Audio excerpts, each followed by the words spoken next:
this month a book, Little Girls Can Be Mean.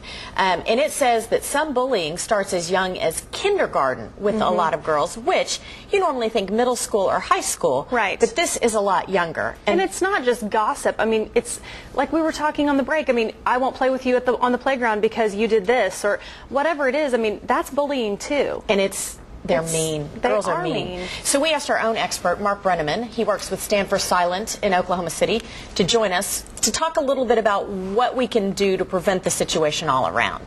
Thanks for being here. Great. Thanks for having me. So were you surprised by this when you hear that young girls are doing this? Absolutely. You know, when we talk about bullying to a lot of grown-ups, they harken back to the 1950s, 1960s, where there was a tough guy and they kind of got on a couple of people. Today it's totally different. It's much more malicious, it's much more unrelenting, and it is starting at an earlier age. And we blame the media essentially for that because they're surrounded by violence 24/7, and then they come to school and we say, please behave. Right.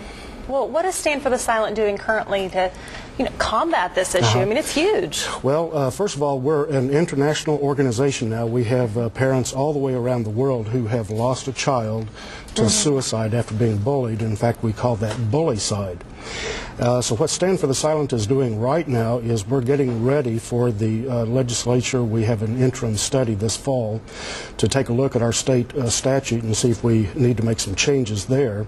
And then we're also, the Upward Bound students now are working on a program that they can take to the elementary schools to teach students how to respect themselves and respect others. Now, what can I do as a parent if I think my child may be the victim of bullying? What do I look for?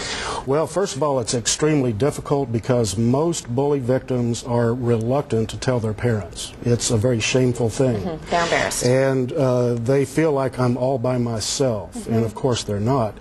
So it takes a lot of dedication for the parent to sit down and really ask more than just how did your day go. Ask very specific questions. We know of a young girl in kindergarten who was bullied and sexually abused by another kindergartner. Oh, goodness. And she, because of that bullying, had a well thought out plan to commit suicide. A kindergartner. A kindergartner. And finally her mother sat down and got her to talk about what was going on, and of course she was horrified. Now, even if parents know their children are being bullied at school, we have another problem, and that's the school. Right. They are very reluctant to document cases of bullying. They are very reluctant to do anything except the bully victim is mostly the person who gets suspended from school. And that's simply because the bully gets to choose his or her time when to strike. When the teacher goes around the corner, when I'm in this bathroom, when I'm in this hallway.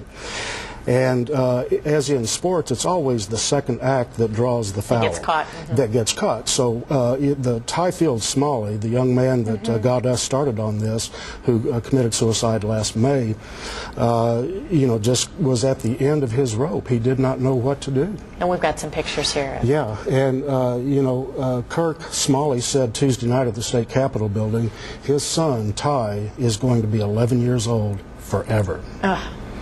And literally 1,000 parents woke up today around the world grieving a son or daughter because of suicide after being bullied. And it breaks your heart that they get to that point where they feel like they have nowhere to go.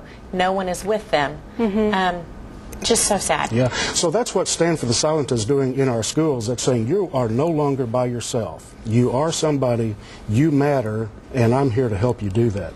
Because normally, before people decided to become part of a solution, we have 3 B's in bullying: the bully victim, and the bystander. Okay, so what can parents do if they think their child is being bullied? How can they make the situation better? Well, I'm glad you asked because there's something very simple they can do. They can go to OKSafeCall.com, and there is a toll-free number that they can call that is called the Safe Call Helpline, and a parent can leave a complaint of a bully situation without having to leave their name.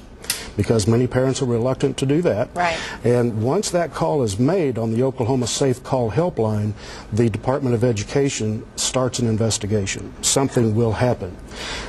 Do not rely strictly on telling the principal, because it's going to go in one ear and out the other. Right. Because after Ty's suicide, the school told his parents that we had no indication that bullying was a factor in this.